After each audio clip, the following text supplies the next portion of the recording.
What's good, Guardians? The Red Death Catalyst came out this past week, and it really made Red Death one of the best guns in the game. We are taking Red Death and bringing it into a Warlock build using Speaker Sight as a really great build to stay alive in pretty much any content. We're going to be breaking down everything from the subclass and mods to the weapons and gear, and of course, a dim and MOBALYTICS link will be down in the description below if you want to go ahead and save it to your own Guardian. Now let's take a look at the subclass for this build.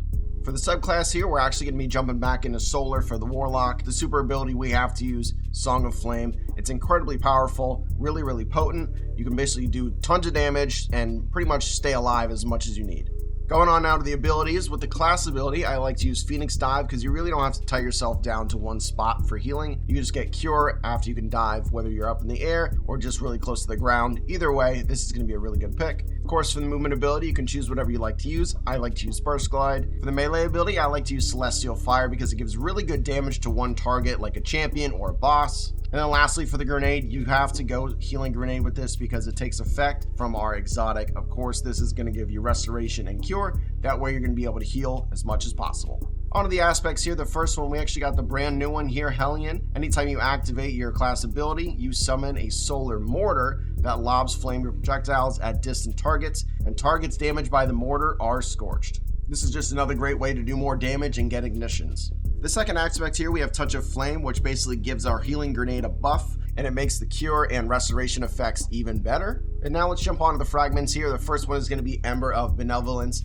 Applying Restoration, Cure, or Radiant to an ally grants increased grenade, melee, and class ability energy for a short duration. Then we got Ember of Singeing. Your class ability recharges faster when you scorch targets. After that, we got Ember of Searing. Defeating scorched targets grants melee energy and creates a fire sprite, which fire sprites help us get our grenade back energy even faster. And then lastly, we got Ember of Ashes, which you apply more scorch stacks to a target. And then lastly, here we have Ember of Ashes. You apply more scorch stacks to your targets. This is going to be a really good way to burn your enemies down as much as possible while staying alive with our two exotics we're using. Now let's take a look at our seasonal mods and the ones that'll go great with this build. Right now there's quite a bit we have, but there's going to be just a couple I'm going to take a look at. First one being Radiant Orbs. While you have a Solar or Prismatic subclass equipped, picking up an Orb of Power makes you Radiant. Going to help us do more damage here. And then the big one that just came out, Solar Fulmination. Your ignitions do increased damage in an increased radius. We're going to be scorching a lot of enemies, which is going to be causing ignitions. And then the ignitions are going to do even more damage because of this special perk. And then for a third one, I'm actually going to go ahead and choose Elemental Siphon. Rapid final blows with a kinetic weapon or a weapon matching your equipped super creates a elemental pickup that matches your equipped super. So because we're going to be using Red Death so much, it's going to help us create fire sprites. Getting fire sprites is going to help us get our grenade back faster. Our grenades obviously are going to heal us. So it's going to be a really nice loop we can go and run. Now let's go ahead and optimize our armor with stats and mods. Quickly, we're going to go ahead and go over the stats, and then of course I'll dive deep right into the mods. But with the stats here, I'm going to keep it very simple here. We're going to want Resilience for the damage reduction of 30%. Try to get that as high as possible for you. Next, we have Discipline. Getting our grenade back for this build is actually very vital. It's what keeps us alive. And then lastly, we're going to want Recovery because Recovery is going to be able to get us our class ability, which is going to be Phoenix Dive, helping us heal as well, and dealing damage with Hellion. So like I mentioned before, you're going to want Resilience, then Discipline, and then Recovery. But now let's go ahead and jump right into the armor mods here, starting with the helmet, of course. We're actually going to be using our exotic slot here. It's going to be Speaker Sight, and the armor perk here is called the Lost Voice. Healing Grenades spawn a restorative turret. Healing allies occasionally spawns an Orb of Power. This armor perk is really awesome. It's exactly what it sounds like. Whenever you use your Healing Grenade, it's going to spawn this little ball that's going to be able to shoot out another healing orbs at you, whether you're close to it or far away from it. This is an awesome helmet. It's really fun to use, and it's actually very good in not only PvE, but also PvP as well. But let's take a look at what mods we have here. Starting off, we have two Harmonic Siphon mods. Rapid Solar Final Blows create an Orb of Power. And then lastly, we have Hands-On, gain bonus super energy on melee kills. And then next up, we have the Gauntlets here, starting off with a Firepower mod, which Grenade Final Blows create Orbs of Power. Then we have Impact Induction, which causing damage with a powered melee attack reduces your grenade cooldown. And then we have Focusing Strike, which grants class ability whenever you cause damage with a powered melee attack. All in all, this is going to be about rotating our abilities and trying to get everything as much as possible.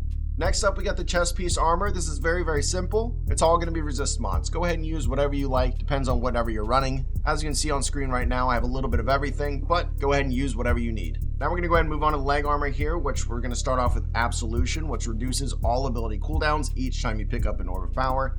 And then we have 2 solar weapon surge mods, basically making our Red Death even more powerful. And then lastly, we're on to the class item here, the Warlock Bond. We got a Bomber and Outreach mod, which reduces the melee and grenade cooldown when using your class ability. And then lastly, the Reaper mod, which shortly after using your class ability, your next weapon, Final Blow, spawns an Orb of Power. Just another way to get orbs as much as possible. Now let's go ahead and step back and take a look at what weapons we're using with this build. The first one, I'm actually going to go ahead and start off with the big one, Red Death. It's going to be in our energy slot here. It has an awesome intrinsic trait called Redemption. Final blows with this weapon cure you and increase reload speed, and reloading after final blows cures nearby allies, which is going to be very huge. But not only that, the reason we're really pulling this out is because it just came out with a catalyst this past week, and it reads, final blows charge this weapon. When the weapon is charged, the next final blow creates a healing burst at your location and leaves a remnant behind that provides restoration to allies. So I'm gonna let you know right now, in PvE, whenever you kill 2 red bar enemies,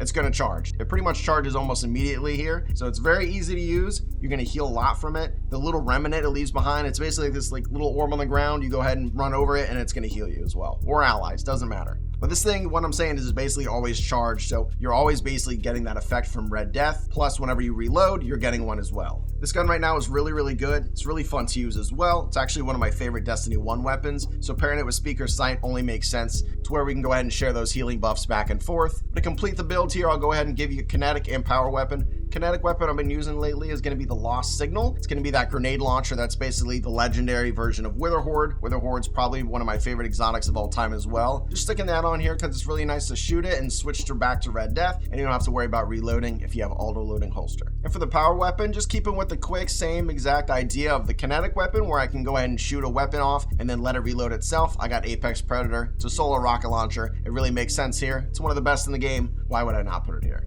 But all in all, that's pretty much it. Red Death is very powerful here. All you need to do is go ahead and kill enemies and reload, and you get healing. If you need more healing, throw your healing grenade down on the ground, and your Speaker's Sight little helmet effect makes sure that you get healed even better. Thank you for tuning in to today's build guide. If you found this video helpful, don't forget to leave a like, subscribe, hit the notification bell so you don't miss out on any future content, and let me know what you want to go ahead and see next for me. And as always, stay safe, Guardians.